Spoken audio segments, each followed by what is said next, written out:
Hi കൂട്ടുകാരെ, പുതിയൊരു വീഡിയോയിലോട്ട് എല്ലാവർക്കും സ്വാഗതം. അപ്പോൾ ഇന്നത്തെ എപ്പിസോഡ് പറയുമ്പോൾ ഒരു കിടുക്കാച്ച എപ്പിസോഡ് തന്നെയാണ് കേട്ടോ. ആരാധകർ കാത്തിരുന്ന ഒരു എപ്പിസോഡ് തന്നെയാണ്.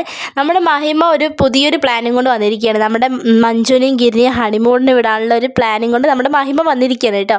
മഹിമ ഭാനുവന്ത് പറയും, ഭാനുവമ്മ അവർ ടൂറൊക്കെ ഒരു ഹണിമൂണൊക്കെ പോയിട്ട് വരട്ടെ, അവർ ഇതുവരെയായിട്ട് എവിടേക്കും പോയിട്ടില്ലല്ലോ, ഓരോ പ്രശ്നങ്ങളായിട്ട് ഇരിക്കുകയായിരുന്നില്ല, ഇനി അവരൊന്ന് ടൂറ് പോട്ടെ കൊണ്ട് പറയണം. അത് കേൾക്കുമ്പോൾ ഭാനുവമ്മൻ്റെ മുഖം അങ്ങോട്ട് മാറണം കേട്ടോ. സങ്കടം വന്നിട്ട് ആൾ മുഖത്ത് വെളിക്കൊന്നും കാണിക്കുന്നില്ല, പക്ഷേ എന്താണ് സങ്കടമുണ്ട് ഉള്ളിൽ. എന്നിട്ട് നമ്മുടെ മഹിമയോട് പറയും, ആലോചിക്കാൻ വേണ്ടി പറയണത്. ഇതിലെന്താ ആലോചിക്കാനുള്ളത്? ഭാനുവമ്മ അത് സന്തോഷത്തോടുകൂടി അവരെ വിട്ടാക്കുക വേണ്ടി പറയണം. അത് കേൾക്കുമ്പോൾ നമ്മുടെ മഞ്ജുവിനും ഗിരിക്ക് നല്ല സന്തോഷമാണ്. ഗിരിൻ്റെ മനസ്സിൽ അങ്ങനെ ആഗ്രഹമുണ്ട്, പക്ഷെ അങ്ങനെ അമ്മയോട് പറയും വേണ്ടിയിരിക്കുകയാണ്. അപ്പോൾ ഈ നമ്മുടെ അനിയത്തിക്കുട്ടി അത് അവതരിപ്പിച്ചിട്ടുണ്ട്. അത് കണ്ടപ്പോൾ നമ്മുടെ ഗിരിക്ക് മഞ്ജു നല്ല സന്തോഷമായി കേട്ടോ.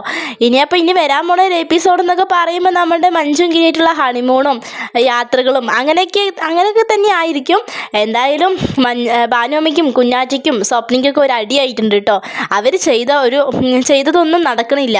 എന്തായാലും അതിനുള്ള ഒരു പോസിറ്റീവായിട്ടാണ് നമ്മുടെ മഞ്ജുവും ഗിരി ഇപ്പോൾ നടന്നുകൊണ്ടിരിക്കുന്നത്. എന്തായാലും ഏലസ് മാറ്റിയല്ലോ, അതിൻ്റെയൊക്കെ ഒരു ഗുണങ്ങളാണ്. ഭാനുവമ്മയ്ക്കും കുഞ്ഞാറ്റയ്ക്കും സ്വപ്നയ്ക്കും ഇതുവരെ കാര്യങ്ങളൊന്നും മനസ്സിലായിട്ടില്ല. നമ്മുടെ മഹിമയും ഗിരിൻ്റെയും പ്ലാനാണ് ഇതുവരെയും ഈ നാടകം എത്തിച്ചുകൊണ്ടിരിക്കുന്നത്. എന്തായാലും ഇനി അങ്ങോട്ട് അത് തന്നെ ആയിരിക്കും. കാരണം മഞ്ജു പറഞ്ഞ എല്ലാം കുടുങ്ങില്ല. അപ്പോൾ ഇന്നത്തെ എപ്പിസോഡ് ഇതായിരിക്കും. വീഡിയോ ഇഷ്ടമായി ലൈക്ക് ചെയ്യുക, ഷെയർ, സബ്സ്ക്രൈബ് ചെയ്യുക. Thanks for watching.